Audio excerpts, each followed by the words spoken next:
Hello बच्चों, आज हमारा क्वेश्चन है find the value of the unknown x and y in the following diagram.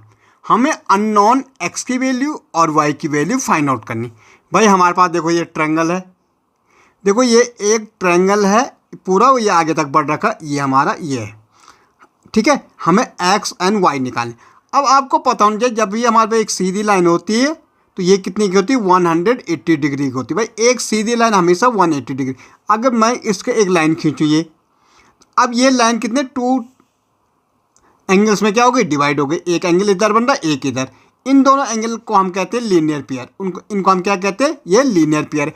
इनका सम 180 होगा। भाई एक सीधी लाइन पे बन रहा, ठीक है, 180 का बनता है तो इन दोनों का सम भी 180 होगा। अब देखो ये तो हमें 120 दे रखा, बाहर वाला एंगल, अंदर वाला हमें निकालना है। तो हमें पता होना चाहिए कि y प्लस 120 इक्वल टू कितना हो जाएगा, 180। क्यों होगा भाई, रीजन है ये लीनियर पेयर, इसको हम कहते हैं लीनियर पेयर। ओके, आपको समझना चाहिए भाई एक सीधी लाइन कितने की होती है, 180 डिग्री की होती है। अगर हमने इसमें एक लाइन खींची, दो एंगल बन जाएंगे, एक इधर एक इधर। इन दोनों के एंगल को हम कहते हैं लीनियर पेयर। ओके, एक सीधी लाइन पे पेयर बन रही, जो एक सीधी लाइन पे पेयर्स। ओके, अब ये तो हमें 120 दे रखा था भाई, और अंदर क्या है, y है। y और 120 का सम 180 होगा भाई। तो y इक्वल टू कितना हो जाएगा, 180 इक्वल से पीछे जाएगी माइनस 120 हो जाएगा भाई।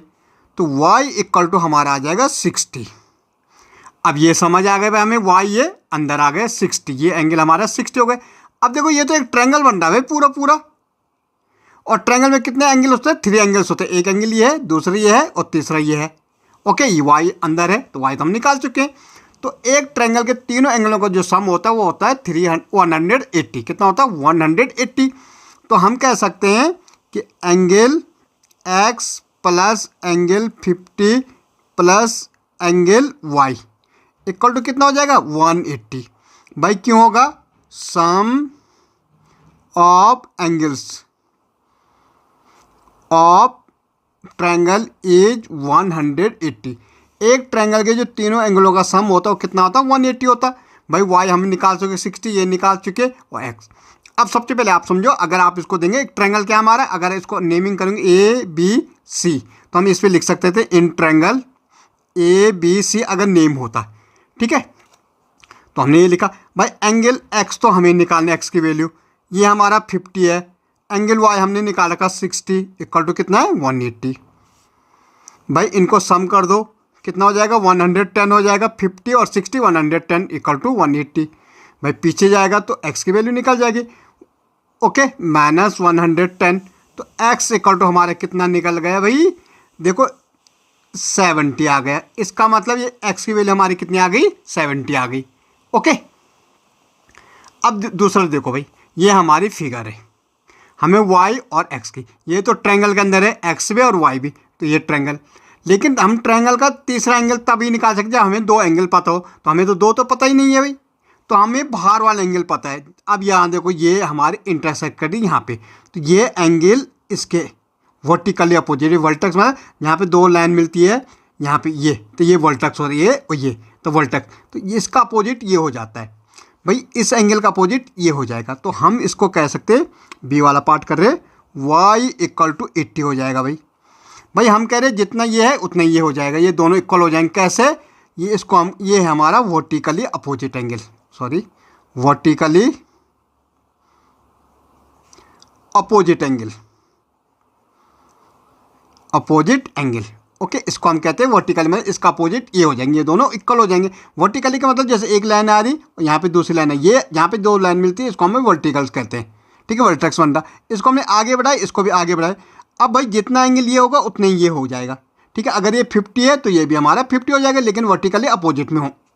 ओके, अब हमें ये मिल गया भाई y, तो हम कह सकते हैं y plus x plus 50 equal to 180। भाई क्यों होगा, हमें मालूम है ये एक ट्रायंगल के अंदर आ रहे तीनों एंगल, ये भी ट्रायंगल के अंदर, ये भी, और ट्रायंगल का जो सम होता है, sum of angles of triangle is 180 degree.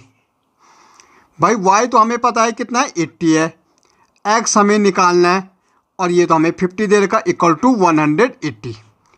ये करो 80 और 50 कितना हो जाएगा 130 plus x equal to 180। Okay, और एक्स इक्वल टू हो जाएगा 180 माइनस 130 और एक्स इक्वल टू हो जाएगा हमारे 180 में से 130 जाएगा 50 हो जाएगा। तो एक्स हमारा 50 आ गया। ओके, ऐसे यहाँ देखो भाई 90 है ये, तो यहाँ भी भाई सी में देखो y इक्वल टू 90 होगा।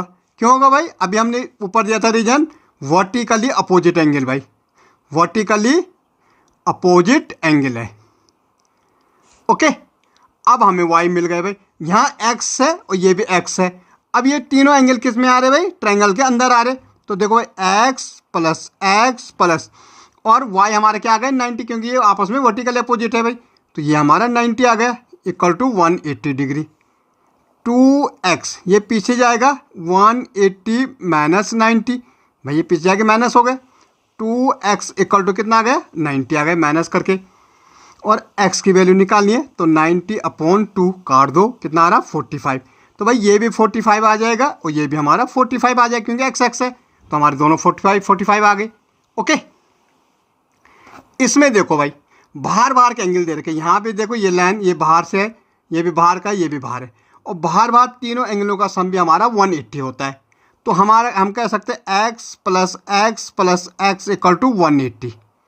ठीक है, इनका सम 180 हो जाएगा। ये क्या हो जाएगा भाई 3x हो जाएगा इक्वल टू 180, और x इक्वल टू 180/3, 3 6 जा 18, ये 0, तो x इक्वल टू कितना है भाई 60 आ गए। इसका मतलब ये हमारा ये सारे एंगल हमारे 60 है, ये भी 60 है, ये भी 60, हमें y निकालना। तो x इक्वल टू y हो जाएगा भाई। क्यों हो जाएगा? वर्टिकली अपोजिट है भाई, वर्टिकली अपोजिट। ओके, तो भाई x हमारा 60 है तो y भी 60 हो जाएगा। ओके।